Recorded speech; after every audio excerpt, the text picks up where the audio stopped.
اچھا، اسی طرح حضور کی، جیسے میں نے عرض کیا، ہم اہل سنت و جماعت حضور کو بشر بھی مانتے ہیں، حضور کو نور بھی مانتے ہیں، لیکن حضور کی بشریت عام بشریت میں زمین و آسمان کا فرق ہے۔ اب حضور کی جو نورانیت ہے، بعض لوگ اس کا انکار کرتے ہیں، جبکہ قرآن کی نص قطعی سے یہ ثابت ہے۔ اور قرآن کا انکار کرنے والا کون ہے، وہ یہ آپ بھی سمجھ سکتے ہیں۔ قرآن کے اندر ہے قد جاءکم من اللہ نور و کتاب مبین، تحقیق تمہارے پاس اللہ کی طرف سے نور اور کتاب مبین آئی۔ اب یہاں کتاب مبین سے مراد قرآن مجید ہے، اور نور سے مراد صاحب قرآن جناب محمد رسول اللہ صلی اللہ علیہ وسلم ہے۔ جب حضور کی نورانیت قرآن سے، یہ تو ایک آیت پیش کی، یہاں میں اور بھی آیات پیش کر سکتا ہوں، لیکن اب آگے چلیے۔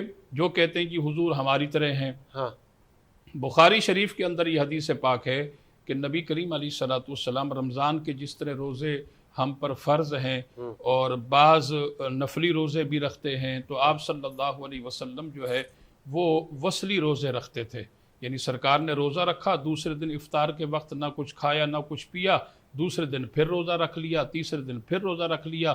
تو سرکار دو عالم علیہ الصلوۃ والسلام 20 21 دن 40 دن روزے رکھتے، نہ کچھ کھاتے نہ کچھ پیتے۔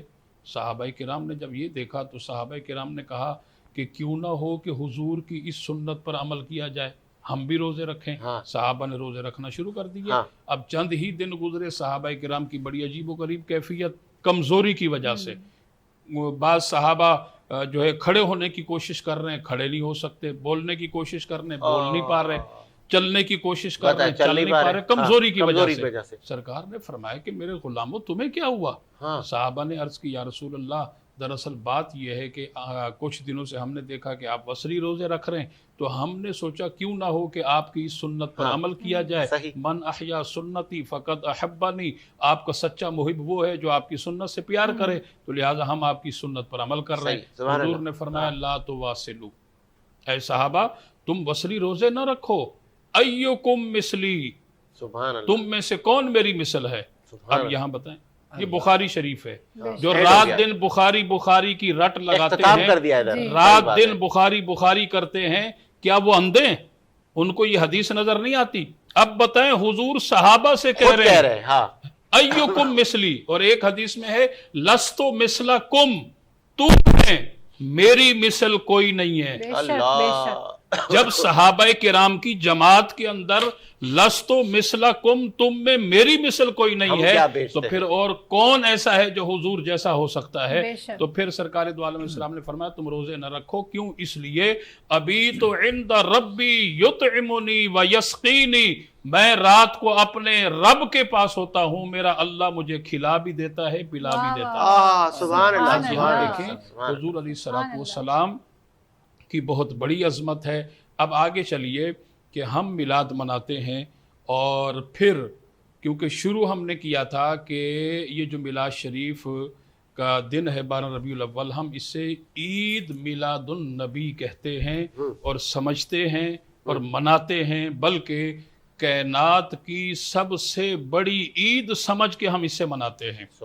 اب سورۃ المائدہ آیت نمبر 114 آپ اٹھائیے۔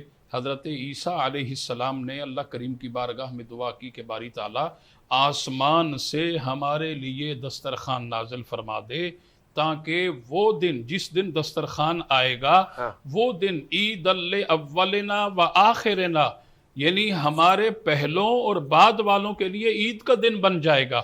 اب ذرا غور کریں کہ جس دن آسمان سے دسترخوان آئے، عید الاولنا و آخرنا، وہ پہلوں اور بعد والوں کے لیے تو عید کا دن بن سکتا ہے، اور جس دن اللہ کے پیارے نبی صلی اللہ علیہ وسلم کی ولادت ہو جائے، کیونکہ دیکھیں اللہ نے ہمیں بہت ساری نعمتیں عطا فرمائی، اتنی نعمتیں عطا فرمائی۔ ساجد حسین صاحب، قرآن کہتا ہے وَإِن تَعُدُّوا نِعْمَةَ اللَّهِ لَا تُحْصُوهَا، اگر آپ اللہ کی دی ہوئی نعمتوں کو شمار کرنا چاہو تو آپ انہیں شمار نہیں کر سکتے، گن نہیں سکتے۔ اللہ نے بے حساب بے شمار ہمیں نعمتیں عطا فرمائی، لیکن ان تمام نعمتوں سے سب سے بڑی نعمت فرمایا کہ وَأَمَّا بِنِعْمَةِ رَبِّكَ فَحَدِّثْ، سب سے بڑی نعمت اللہ کے نبی صلی اللہ علیہ وسلم کی ذات ہے، کیونکہ اللہ نے فرمایا لَقَدْ مَنَّ اللَّهُ عَلَى الْمُؤْمِنِينَ اذ بعث فیہم رسولا، میں نے مومنین پر بہت بڑا احسان کیا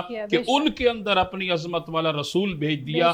اب جو مومن ہوگا وہ حضور کی ولادت کی خوشی میں چراغاں بھی کرے گا، جو مومن ہوگا حضور کی ولادت کی خوشی میں جھنڈا بھی لگائے گا، جو مومن ہوگا حضور کی ولادت کی خوشی میں شیرینی بھی بانٹے گا، جو مومن ہوگا حضور کی ولادت کی خوشی میں میلاد بھی منائے گا، جو مومن ہوگا حضور کی ولادت کی خوشی میں جلوس بھی نکالے گا۔ جو مومن نہیں ہے ان سے ہمارا کوئی سوال ہی نہیں بنتا۔